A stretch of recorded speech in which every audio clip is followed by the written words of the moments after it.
Welcome back to another episode. I'm excited to introduce my guest, Danielle Hayden, here in just a minute. But before I do that, I wanted to tell you guys that uh, something very special happens just twice a year on our end, and that's the opening of our Business Made Human mastermind groups. This is a weekly mastermind group where you meet with me and a group of like-minded therapists um, to grow your practice. And we meet every single week. We have a group for solo practitioners and a group for group practice owners. So we'll put you in the respective group. Um, we cover a wide range of things, whether it's finances, marketing, creating passive income streams through online courses, memberships, things like that. And I also hold a weekly office hours where you can come and get coaching from me um, uh, pretty much anytime you want each week. So the doors for that are opening. All you have to do is go to privatepracticeworkshop.com, click on Business Made Human down toward the bottom, and from there you can book a call with me and apply for the program. So we just have a few slots opening this round. So if you're interested, definitely hop on that now. And I look forward to seeing you inside. All right. That being said, excited to introduce my guest today, Danielle Hayden. As a chief financial officer for over 10 years, though she loved accounting but felt like something was missing while just helping investors and board of directors of large companies. That's when she realized she felt a certain thrill for helping entrepreneurs, especially women, who were breaking the rules of business in order to create something amazing, something the rest of the world didn't expect them to do. If you've been, a fan of our show for a while, you know that we love talking about money. So pretty appropriate to have another money expert join us today. So Danielle, thanks again for being here. How's it going? Oh, awesome. Thank you so much for having me here. And you definitely speak my language with all the KPIs and all the tracking of the information. I absolutely love it. And I just want to give a shout out to anyone who is thinking about doing a mastermind. Um, I didn't understand the power of a mastermind until I did it a few years ago, and wow, it's so transformative. So just Awesome. big shout out to anyone thinking Thanks about for that. that. And I didn't pay Danielle to say that, although now No, I you might did have not. to. You did not. Now I might pay her after the show. Um, yeah, that's a topic in itself, but the reality is, like, when you surround yourself with people that are doing what you want to do, and ideally people that are kind of doing what the future you wants to do, people that are 2 or 3 steps ahead of you, that's when I find that we really kind of step up our game. Yeah. On the other hand, sometimes we step down our game. I used to play a good bit of tennis, for instance, and anytime I would play someone much better than me, I play a lot better, right? You kind of rise to their level, and then hmm same thing in the opposite direction, right? I'd play worse when there was someone worse than me. So life's like tennis, I guess. it is like tennis and like sports, like any sport. Mhm. Um, I say this all the time. Entrepreneurship can be super lonely. Mhm. Either you're leading yourself or you're leading a team, and that Yeah. can be hard. And so I've always found having a group that I can bounce ideas off of and be strategic with, just really set it apart for me. So Yeah. love it. Especially in this new environment for many people working remote permanently, or Yeah. we have the blessing and the freedom of virtual work, and also comes with it the isolation. Or for business owners being at the top of their organizations, there's isolation in that, even if you're surrounded by people in an office, right? Sometimes you're making decisions in isolation, right? So um, anyway, I'm curious to get into that, but also hear more about kind of how you got here and a bit more about your background, and then kind of how you help business owners now. Yeah. So, you mentioned in the intro, I was working as a CFO for a mid-sized business, and I was having a blast. I was working with this management team, helping the investors, helping the board of directors, giving them all this financial information so that they can use that information to grow the business. And it was super fun watching them transform this business. Um, However, I kept on seeing business owners around me who were struggling and would ask me for help here or there. Hey, what do I think about doing this? I'm like, oh my God, every entrepreneur needs the same information that I'm giving them. And so I went on a mission to bring all that information that I learned working for those companies to the entrepreneurship world so that I can really make a difference and really empower people. And give them the option to not make those decisions in isolation, right? Mm. Entrepreneurships or entrepreneurs, we have a heart, right? We're in this because we are really passionate about something. We're maybe passionate about helping people, and when we start to do that, we realize, oh wow, we have to run an entire business, and we can't make business decisions from our heart. We have to make business decisions that are level set with data. Let's go into that a little more because it's interesting. I'd love to hear more your thoughts around the relationship between, a CFO and a CEO. And a lot of therapists listening, they're either a solo practitioner or let's say a small group practice, and they're often not looking at their business like a big business, even though those principles are really helpful in figuring out what is the role of CEO or whoever's at the top, right?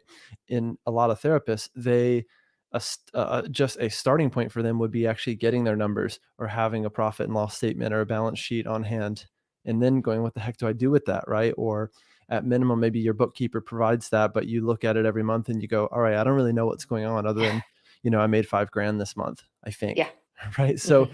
what should that relationship be like, and what does it look like in that kind of, a bigger setting? Yeah, so it's interesting. So in the bigger setting, my job as the CFO, so chief financial officer, was to take all of the data that my accounting team was entering into the system. So I don't care how big or small you are, you have to have strong foundations. You have to have a strong bookkeeping practice. So whether you have a bookkeeper or an accounting team, whatever it is, you have to have the information going into the system correctly. And then my job was to pull the system, all the information out of the system and to help make sense of it. Like, what was working? What should we double down on? What the heck should we stop? Or why are we spending so much money? We're going to end up with a huge tax bill or whatever it might be. So it's the same principle for us as small business owners. So in my accounting practice now, we work with a ton of therapists, and so I understand and I hear this, right. So we hear from a lot of people. It's just me. I don't need that. I'm not. I can't step into that role because I'm Mhm. also the practitioner. But I encourage everyone, if you are a business owner, whether it's one business or you have a team of 10 people, 20 people, to take that time where you're removing yourself out of the doer role and you remove yourself and you become the observer, and that is just putting on the CEO hat. So even Yeah. if you're like, I'm not a CEO, I want you to put on the CEO hat and take this time. Um, and this could look differently for every single business owner, depending on what you have in place today. I encourage everyone to have a bookkeeper and somebody who can help you interpret that data, and then a tax accountant. We do the first two steps for our clients, but you do need somebody who can make sure the information's in right, because if it's not in right, you're not going to analyze the right things. But then if you're looking at it, you're like, what the heck does this even mean? It's not going to do you any good. So you need that person to also help you read that information. Mhm. Yeah, I don't know why this will be my second sports analogy for the day. I promise I'm not that into sport, but That's okay. I love sports.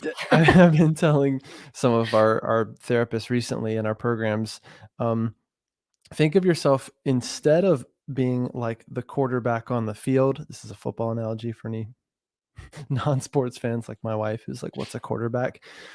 A lot of business owners operate as that quarterback on the field who is running every single play and so in the thick of it that they can't really see what's happening on the field, see what the other team is doing, etc. So thinking of yourself more like the coach on the sidelines who's calling the plays, and you have maybe someone like a quarterback, or you have these different players on the field who are doing different things, right? Operating in different parts of Yeah. your business, so that the a lot of therapists, as they try to grow and scale, number one, they have profitability issues because they grow and they take on more clinicians and then more overhead, and then their profit margin, instead of growing, actually shrinks as they scale. And then the other thing that happens is they are so obligated to their businesses that they are the ones doing everything. They're creating Yeah. new programs, they're doing all the marketing, they're trying to do their bookkeeping, they're processing payroll. I've met therapists, group practice owners who have 25 employees and they're the one processing payroll every other Friday, even when they're on vacation. I've literally seen a therapist on vacation, like, Poor thing. pressing the payroll button on Gusto. And I'm like, this is a great way to not grow, or to just cling on to control in every part of your business, right? And not really trust either your quarterback or whoever's on the field, right? Yeah. Well, first of all, I freaking love that analogy. I definitely see myself repeating that one. So, um, You can use it. I really like that.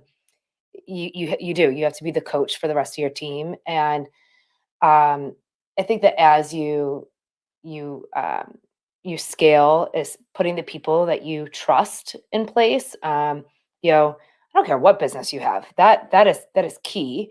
Is getting people in your team that you can trust to help you with those initiatives, Mhm. because we all have our zone of genius and we can't be everything to everyone.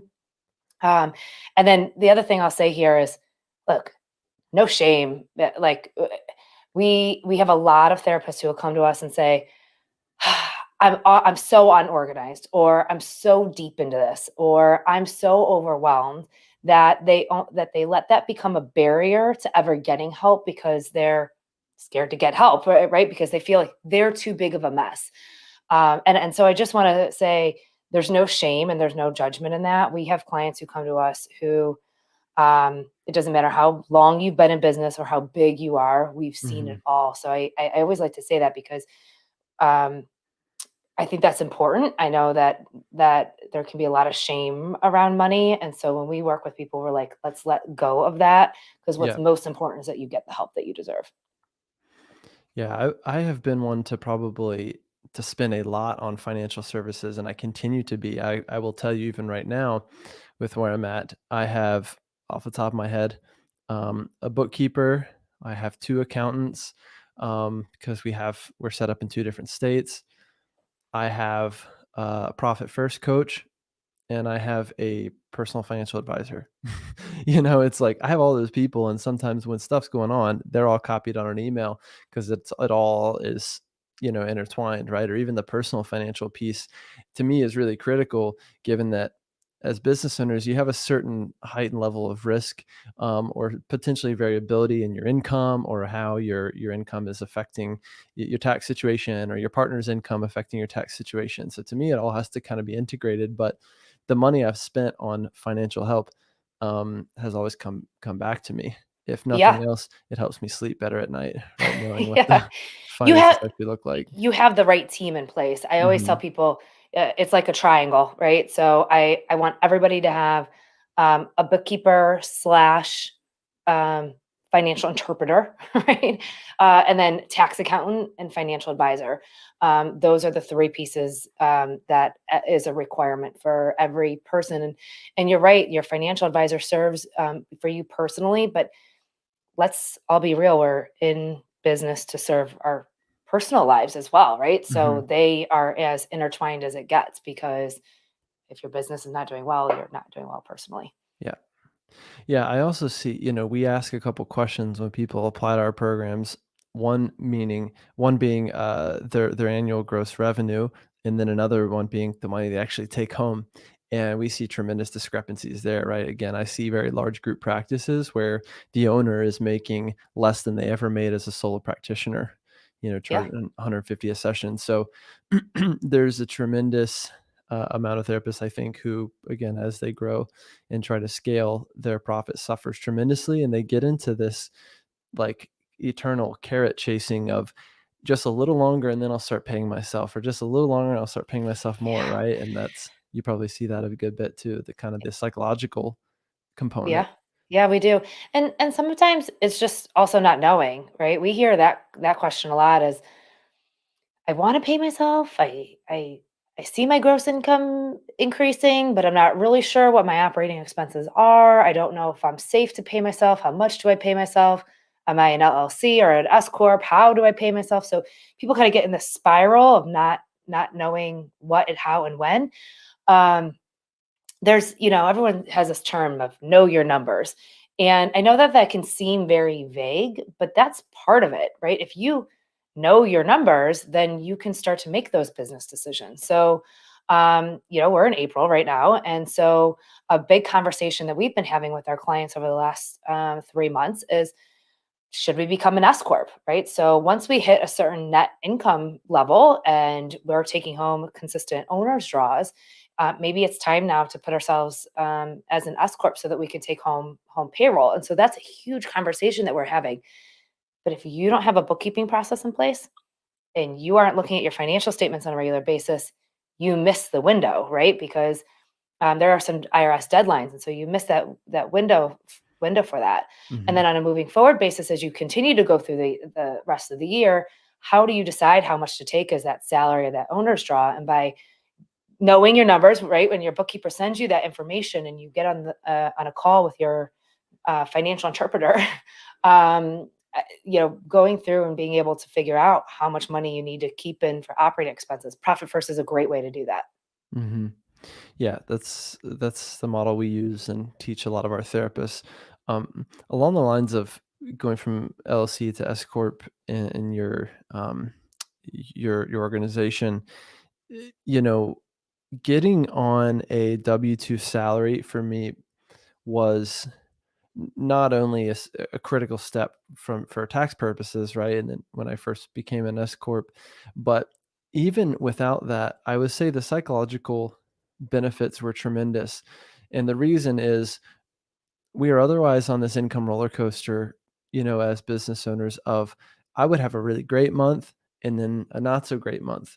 And I'd be so focused on that, overly focused on that, right? And or even looking at a weekly basis or even a daily basis of like, yeah, I crushed it. I saw 8 clients today and I'm seeing that number in my mind of how much I made, right? And I'm feeling great. And then the next day, you know, 7 out of 8 clients cancel or something, or whatever happens, and we get so tunnel vision on that. And so putting myself on a salary meant I could trust my business more and I could feel rewarded every 2 weeks no matter what happened. And I wasn't in this relationship with my business where it was always up and down. And I've had a bunch of therapists go through that process too. And even though it's scarier and your regular W-2 salary might be less than you were taking as just owner draws, is really creates a healthy relationship with my business and with money.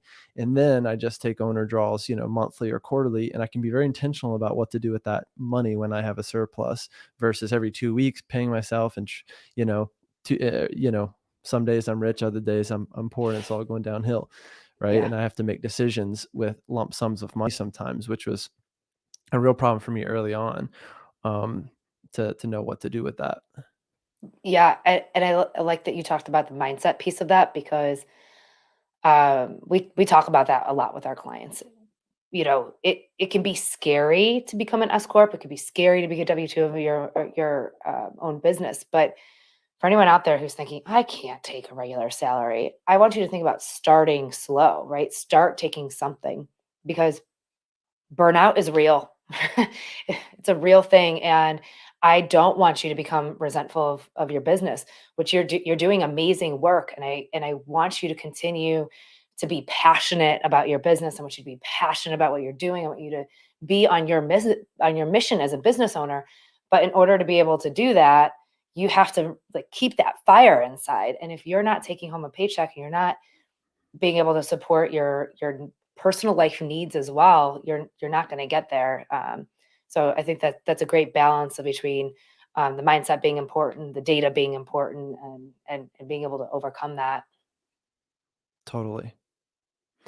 Yeah, it's I had a thought, but I just lost it. Oh well, it's Monday. It's Monday. So I'm curious, when you start working with therapists, like what are your first steps? If someone reaches out and says, "Hey Danielle, I need help with my money," where do you start, and also how do you kind of diagnose, so to speak, where they need the most help? Yeah. So we have two scenarios. We have they've been in QuickBooks or in accounting software, but maybe it's not up to date, or they've been doing it on their own and it maybe is kind of up to date. So the first step is if they already have a QuickBooks file, but they didn't even do anything with it. It's kind of funny because a lot of people in 2020 just never did their bookkeeping. It's like it's 2020 and this year's not working out, so I'm just not gonna do my bookkeeping.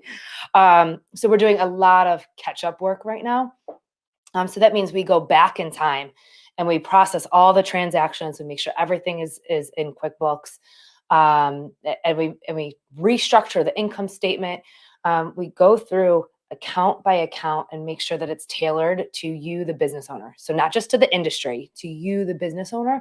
So because our goal is that when you're reviewing your financial statements, that you understand it. So we go through this process with you. So um, most of our clients don't ever even log into QuickBooks. So we do all the legwork, but we walk you through the process of, all right, how do we want to see these numbers?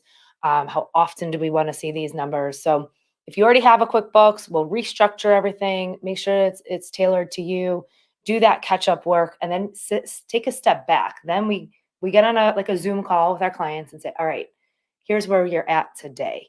Here's what happened in 2020. Let's go line by line. Let's figure out what worked. Let's figure out where you're Mhm. losing money and spending money. And since we're at the end of the first quarter, we'll also do that exercise for 2021. Compare how we're doing from prior year, compare how we're doing to our goals, so that we can go into the next month with intentionality. And then for anybody who doesn't have an accounting system set up, we simply set it up for you. People are like, oh, but I don't have anything in place. You don't need anything in place.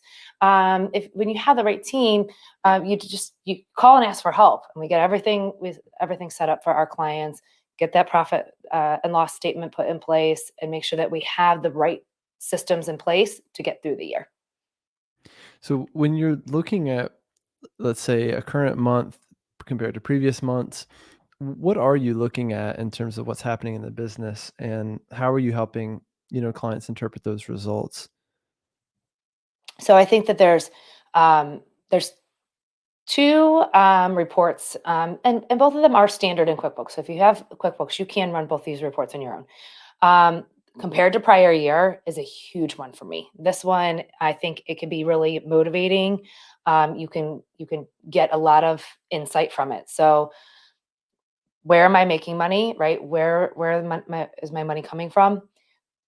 You won't get this from QuickBooks, but if you have the information, if you can get back to your marketing efforts, you can even see, all right, where did those clients come from? So depending on how much information you're tracking, you can go back a few steps into that process. But just taking it from QuickBooks forward, you can look at what months were really well for me. Like what months did I see a surplus?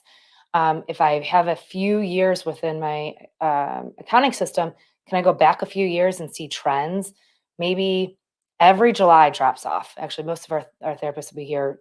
Summer's a dip. So, how do I start to prepare for that seasonality? Or I see a huge surge in September every year. So, how do I make sure I'm staffed correctly for that surge? So, go back in time, see that seasonality. I really like to see where I'm spending money compared to prior years. And you can also run the profit and loss statement for the last 12 months, and that will help you see like trends. You know, I hired somebody the month the months after I hired them. Did that reflect in my sales, my profit, my efficiency? How are those things working out for me? And then this is a super fun one. Our clients really like this. It's called percent of sales. And when you can look at your spending as a percent of your sales, we had a client recently that said, holy crap, I am spending, I think it was 28% of my gross sales on operating subscriptions. She's like, why? What are you doing with them? And so we could go line by line and decide which one is Because they're creating fun and they're efficiency. so easy to get started, and they all Yes. offer a free trial. Yes. And I need a fancy new tool every month. I do too. Anyway, Yeah, I think that's a huge one, right? So none of us are alone in that one because it's just easy to sign up for. And but I always ask business owners, is it creating efficiency? Is it bettering the client experience, or did you buy it because it looked cool? Your neighbor next door was doing it. Somebody posted it on social media. Why do we have it? mhm, totally. Um, yeah, I think again, this is what happens is we just kind of we eyeball it and we see that we're making more money and then we start spending more money. It's the same Yep. again, your personal finances. You go, well, I just got a raise, so I'm going to get a new car. And it's again, if you think about your own kind of wealth accumulation, this is why a lot of people, as they start making more money, they they historically start spending more money, and then they've gotta make more to keep up with it, right? I mean, it's kind of the crux of the American dream is Yeah. kinda making it, but then the more money you make, the more it's going out the door, and your own kinda, standard of living goes through the roof. And so, again, to me, it's more about profit, both on the business side and in the personal side. Um, it's also about why, this is probably what I forgot earlier is I ask a lot of therapists, in that intake form I was mentioning, what is their income goal? How much money do you want to make? What's stopping you from getting there? But most importantly, why do you want to make that amount? Yeah. And I can't tell you how many therapists say an arbitrary number, and I ask them a little bit more about it. How'd you get that number? And they have no freaking clue. I don't know. Sounds good. Sounds like a lot. It's more than I was making before. It was more than I was making at an agency, right? I heard a therapist, in A my area guru. is making Mhm. this much. It's unbelievable. And I would say I was susceptible to that at some point in my journey as an entrepreneur, and at one point had multiple businesses running at a time, and now I've narrowed it down to just two, so I'm on my best behavior. But Good. there was a time where I had much more, and money was kind of my only target, right? It was like my only guidepost for everything I was doing, and that's really short-sighted, right? Because it's just one metric, right? Or if you look at all your kind of KPIs in life, yeah, I was doing really well in that one area, but what about all the other areas? So what I've realized is I'm actually very happy to make a bit less money than I used to make because of the lifestyle my business affords me and the simplicity of it. And I try to organize my days around tasks where I can have the most impact and that give me the most meaning. Right. So I'm actually very happy to make less and have a business that I'm more happy with, that's more simple, that requires less employees. I don't want a big company with 10, 20, 30 employees. And again, I'll ask group practice owners how big they want to grow, and they'll say 20 therapists, and I'll say why, and they're like, I don't know, because I saw someone else do it, or Yeah. again, if it's 200K a year, why? How's that going to meaningfully change your life? And in a lot of, instances, they can't really figure that out. They don't even know what money they're spending in their personal life anyway. They just want more. And again, that's that eternal carrot of just a little bit more. Yeah. There's some quote out there of like, was it Henry Ford or something? And it was like, how much money do you want to make, or what's your goal? And he said just a little bit more. Oh, I gotta find that one. So two things I want to mention there. We talked about as you start making more money and as you grow and you hire more people, yes, your profit margin might decrease, but it's a conversation that we have quite frequently with our clients. Is that the goal? Do you want to have team members running the practice for you? So as you start to grow to 5, 10, 15 team members, if you want to be able to have a lifestyle business that allows you to not work 65 hours a week and be able to maybe go play tennis or do any other activity other than run a business, bringing in the right staff members to help you manage that, and knowing what what the goal is, and then getting the help you need. So if you're going to have 20 practitioners, you should not be the person doing the marketing. You should not be the person doing the website updates. You should not be doing the bookkeeping, right? So it's getting help in all of those other places so that you can focus on, if your passion is actually leading and running a team, then amazing. I want you to live in that zone of genius. I want you to, like, if that's making you happy, then I want you to live there, but I want you to get help in all the other areas so that you can live in where you're really happy.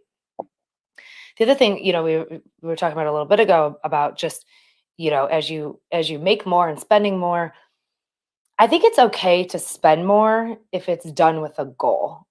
I've told this story a lot, but I think it's really important.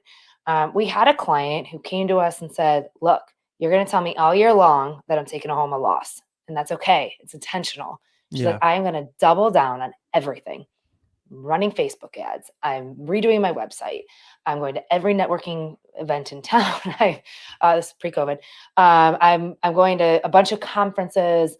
She created her own networking group here in Cleveland and put a ton of money in building that brand and that market. And then at the end of the year, she said, why I was doing that was to see what worked and what didn't work. Now, this year, I'm going to be so profitable because I'm only doing what worked. And so she scaled down her spending and she was able to only go to the conferences that she enjoyed and do the networking events that served Mm, her. And we watched her get really profitable in year two and take home a salary and buy a house. And she bought a house mhm. and took her kids on vacation the following year. It was really important. Yeah. Yeah, actually, I don't mind that model at all. It's basically the startup model. Um, the beauty is that a private practice is one of the cheapest businesses in the world to create.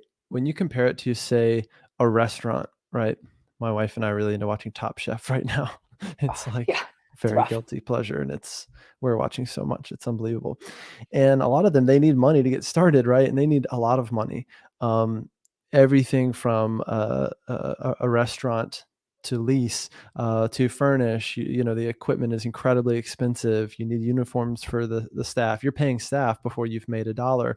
So you start your business with these massive, massive loans, potentially hundreds of thousands of dollars, right? Um, a private practice is just so darn simple and kind of lean, to use that term. Um, that in reality, especially with our virtual practice, I mean, you need a computer and you need a way to accept payments and like a Zoom account or a free VC account or whatever it's going to be to see clients. So, um, and and even beyond that, the biggest expense for most therapists is an office space if they have it, a physical office space. So I just think therapists are notoriously kind of have money issues. We have money issues, which are deeper issues around issues of worth, around society not valuing our services the same way that we or insurance companies value a chiropractor or my dentist who makes $400 per 30-minute session or whatever, Right. teeth cleaning. Right. Um, but anyway, for a therapist to just go, if I invested $5,000 or something into my business in the first year or in the first quarter to get it off the ground, that's then gonna make me 60, 80, 90, 150K a year for the rest of my life, like, that's a pretty good ROI. It's But beautiful. business owners have a hard time seeing it, right? And they just get really stuck. They're splitting hairs. They're trying to spend only $60 a month on a website or whatever they can get away with, and your business really suffers. So I am, especially early on, very kind of investment heavy in my own businesses because I know they're going to keep growing. I know it's a good investment. So in a perfect world, I keep paying myself a salary I'm really happy with and works for me and my family. And also, I'm investing a good chunk of money back into the business all the time. Yeah, I love that, and I think you're right, and in the mindset issues, and being air quote bad with money, because yep, it's scary and it's hard. I had a client recently told me she goes, every time you send me my financials, I feel like I'm getting like my report card. She's like, Yeah, it exactly.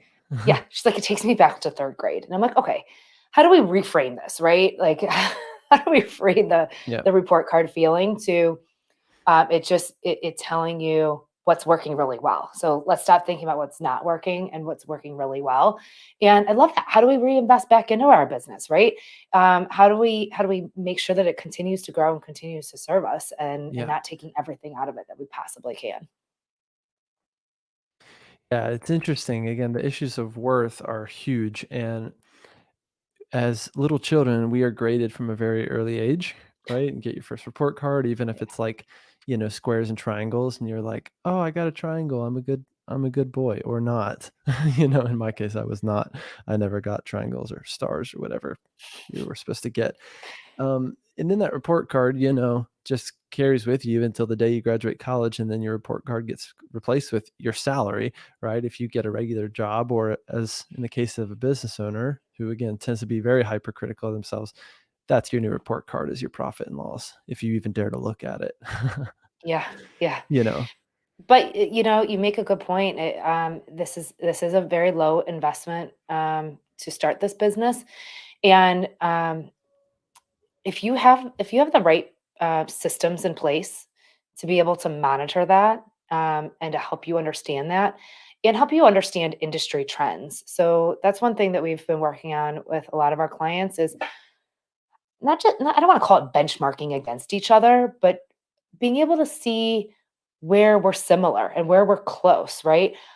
Are we spending way over industry trends and salary? Are we taking home an industry trend? Are we, if we have facility space, are we going, oh, like, do we have top notch office space, or are we spending what's an industry and location average? Mhm. And I think that there's some comfort in that. And so, um, just one more reason to have an accounting system and know your numbers and review that information is also to be able to compare that and regulate that towards around what other therapists are spending. I'm not saying go spend more because other therapists are Mhm. spending more. I want you to understand the numbers and how they can um, help you understand how, like Yeah. how well your business is doing, right? Because maybe it's Yeah, doing totally. freaking great.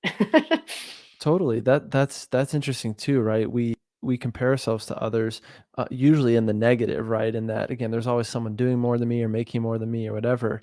Um, Comparison is a thief of joy, right? It really is. Um, it can also be inspiring to look at how much further along you are. Again, I see some group practice owners who are not making a profit at all, right? And have again been in this grind for years. And then I see some that are making like they're maybe making 60K a year or something.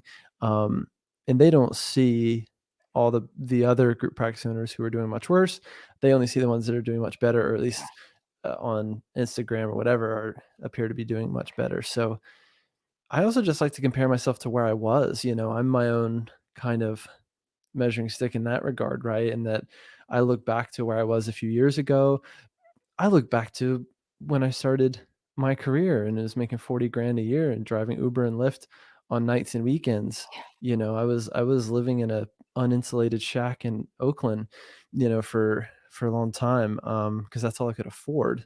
It was $800 a month, and I need to look back at that pretty often to see where I've come from, and how far Mhm. I've gone. And you also just need to learn to be happy with what you have while still staying motivated to want more or to do more. But I have a couple purpose statements that I look at every day. I'll just share them at the risk of total vulnerability, but this has Love it. helped me, so I have like a planning tool that I use every day to figure out what I need to work on. I have a vision kind of board, and then I have these two purpose statements. So one is kind of what I'm doing, and it says I'm helping a small group of business owners reach their maximum potential. That's what I do here. And then the other kind of affirmation is I'm doing enough to help enough people, to make enough money, and I have all that I need. So I create kind of my own measurement of success, right? And then I have even more elaborate versions of this where I talk about my why, and it's to make X amount per year, working 25 hours a week so that I can do X, Y, and Z, spend more time with my daughter. I can surf, I can make music, I can give back, through a nonprofit that I work with. So I have these things, right, that are part of my report card, and they're a lot more qualitative than what we're used to, right? And just measuring myself on, let's say, salary alone, that would just be very short sighted for looking at the bigger picture of my life and how my business is really enhancing my life instead of ruining it. Yeah, I love that you are so in tune with that. When I started this business 7 years ago, I was, so data focused, I'm an accountant, right? I was very data focused. And everything was about benchmarking, profit and loss statement over years, and, um, over the years, hearing more and more about your why and what are the things you want to accomplish in your life and what you want your business to accomplish and all of the mindset pieces that go into that have really Mhm. transformed me as a person. And so I'll share some of mine if that's okay with you. Of course. I don't have mine as ironed out. I do have a vision board that sits up above my desk over here. Um, but every morning, I do have a planner called the Profit Planner, and I use my own profit planner. So it is a book I wrote that's focused on financials. However, every single day I refocus on my goal, and my goal is to serve entrepreneurs. I want to be able to take my expertise and be a resource to entrepreneurs, because I believe that entrepreneurs are what's going to make a difference in our world and our society and in our kids and transform their confidence. I just think that the reasons trickle down all the way to our kids, our nieces and nephews, and it can make such an impact. So if I can give entrepreneurs that confidence and that courage, Mm, I really think that we can change the world through entrepreneurship. But my mission is to serve others, and that makes it less about the money. So if I didn't sign a client today, that's okay, right? mhm. I was able to serve all of my other clients and continue on that mission. And then I'm with you. I want to be able to, when my kids come home from school, I want to be able to be here with them. Yeah. And I want to know, my son put a thing of mac and cheese in the microwave the other day, and he forgot to put the water in it. And thank God I was here to smell the smoke. Fun. It's a Yeah, good reason yeah, to be home. yeah. Yeah. But then have those personal interests, like you mentioned surfing. I'm really into doing Spartan races. They're obstacle mud runs and training for Mhm. different events and stuff. And so, learning how much time and energy I want to put in my business so that I can do those other things Yeah. has helped me, because you can feel guilty no matter what. Like, Mhm. when I check clock out for the end of the day, I have to tell myself it's okay that there's still a to-do list, right? Those tasks were not my Mhm. top 3 tasks that needed to be done. I completed my top 3 tasks that needed to be done, and I'm allowed to be done because I'm allowed to be able to serve the rest of my life. That part's huge. I mean, the correlation between entrepreneurship and workaholism is tremendous. Yeah, it Very is. highly correlated, and therapists not being able to let go at the end of the day or shut the computer down or not check your damn email at the dinner table or on nights, weekends, whatever it is. It's a real problem. And fundamentally, it's also it's either a deep issue, again, issues of worth, there's sometimes very psychological or historical roots of it. Other times it's a fear and it's a lack of trusting your business, right? Basically, if I don't grind all the time, if I don't answer some client's email at 9:30 p.m., then what, right? Then my business is gonna crumble, they're gonna, go to the competition, whatever it's gonna be, it's usually a fear-based thing that keeps people working too much and clinging so tightly, right? Or they're avoiding something in their life, Yeah, I was for gonna say, whatever or like reason. a Yeah. boredom. I check my email Yeah, all the time because I'm boredom, like, yeah, I'm not gonna go on despondence. Instagram. I'll go on my email because that's Yeah, productive. yeah, I'll do something productive, right? And what's interesting, I told a client the other day, her homework was actually to spend more time walking on the beach by herself without her phone. And when we think about value, who's to say that that's not gonna produce even more value for her business and her group practice than sitting and grinding at her desk and checking emails and, doing projects for her therapist or whatever, right? Versus, stepping back, reflecting, zooming out, working on the vision of her business. Um, I I was taking a run this weekend, and I wasn't thinking about my business at all, and a problem that I had been stuck on for 2.5 weeks got solved in my head. Yep. Just hit Yeah. me, and this is the power of the unconscious. I was just running and running and running, and then boom, I got the solution to this problem that's been plaguing me for weeks. And then I know if Monday morning, I'm gonna execute that solution, right? I'm gonna tag the right person and say, "Hey, I figured this out," right? Without trying. Sometimes we have to do that. I would say a lot of times we have to do that, Oh, we but have it's to do hard that. to. Yeah. My best places are, on the trails with my golden retriever, because Mhm. I'm a podcast lover, and so I always wanna be listening to podcasts, but Nice. lately I've been making myself, I say, for at least half of your run or Yeah. hike today, you have to be in silence, because 'cause you're right, it gives your mind a chance to, think about those things, and I always come back with a notes list of Yeah. thoughts and ideas, and also it gives your team some time to figure it out on their own. As I've promoted a few people on my team to manage other team members, and I told them, "You're never to answer somebody's question right away. Yeah. You are required to give them 90 minutes. Ask them, have you looked into your resources?"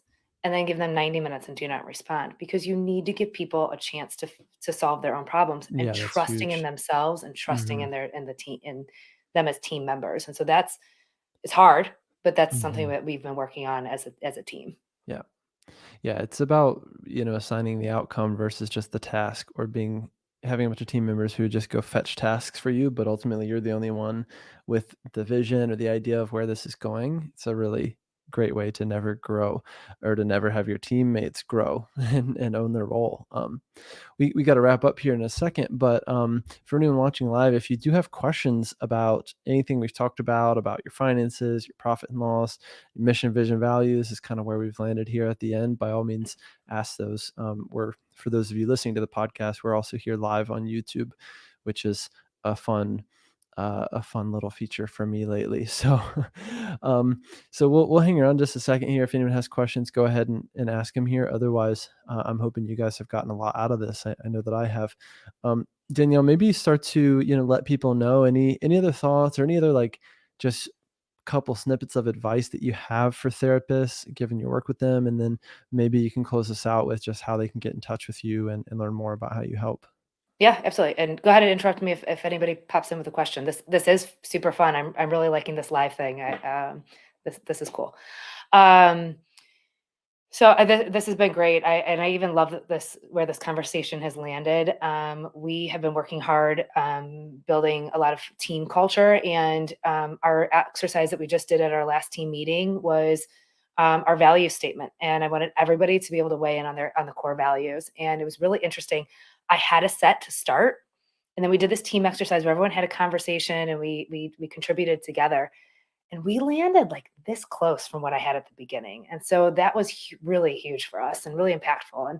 And what that means is that not only am I excited to serve entrepreneurs, but the whole team is excited to serve, and the whole team is excited about what we do. So if you haven't done that with your team, it felt really vulnerable for me, and it was really hard to sit back and be quiet and watch this. But if you have a team, or it's just yourself, take that time to do that exercise, because it really makes a difference in seeing your mission through.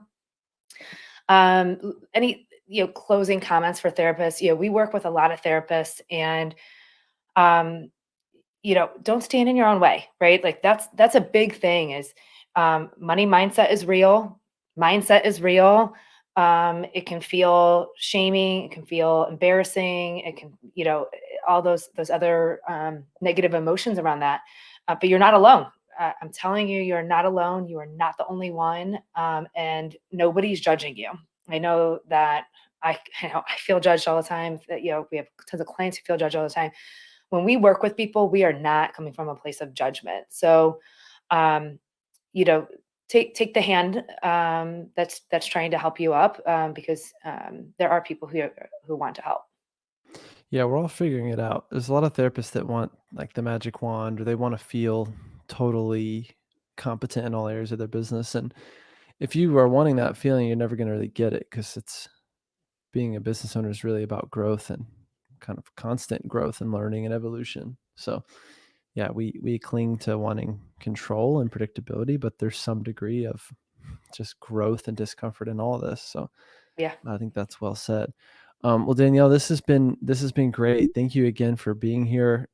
Lots of very applicable stuff for therapists, and then again, just how can people get in touch with you and learn more? Yeah, come check out our website, kickstartaccounting.com. You can book a discovery call right there if you're interested in hearing more. Kickstartaccountinginc.com. I'm sorry, I'm going to correct myself.